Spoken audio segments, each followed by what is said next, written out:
Starting out this week, when you were a kid and used to think about the United States, I used to think about it like that's what movies were, like it didn't actually exist. It was just this place where movies and TV shows and great stuff happened. And then I went there and I said, wow, this is real life. Seinabo Sey is a singer-songwriter from Sweden who had the exact same experience, only hers was based around the TV show The Gilmore Girls. She wanted to go to Yale so she could be more like Rory from The Gilmore Girls and see the cosmic and mystic United States.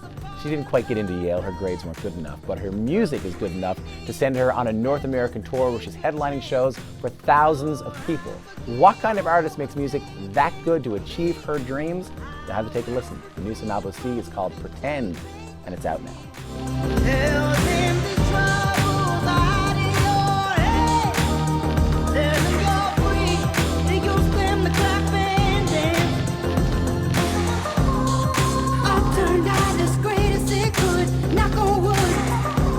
Up next, just briefly, I have no idea how this band got that successful. Not to say that their music's not great, their music's fantastic, but I went to a show of theirs in Toronto not too long ago, and there were like 2,000 people there, and I couldn't figure it out. They haven't got a whole lot of radio play, they're not featured in magazines, you don't see them in a lot of blogs. Boy and Bear have gotten this successful the old-fashioned way, again, through how good their music is. If you don't believe me, you're about to become a new fan. The new Boy and Bear album, Limit of Love, is out now.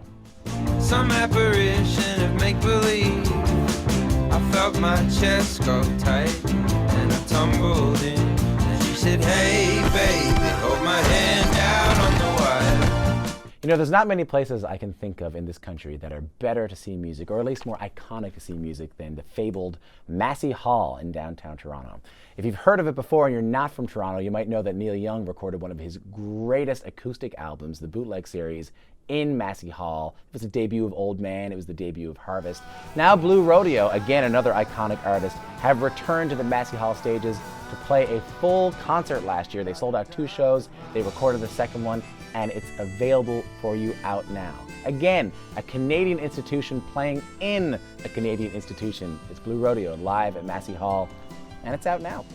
They met in a hurricane, standing near the shelter, out of the rain. She tucked a note into his hand. All right, that's it for me this week. I noticed the other day that we're on Facebook now, so if you're watching this on Facebook, thanks a lot for taking time from watching people you went to high schools with Halloween costumes to check out this little video. You can find me every single weekday morning from 6 a.m. to 9 a.m. on CBC Radio 2, and I'm back every single Monday at youtube.com/CBC Music with more music picks. I'm Tom Power. Later on.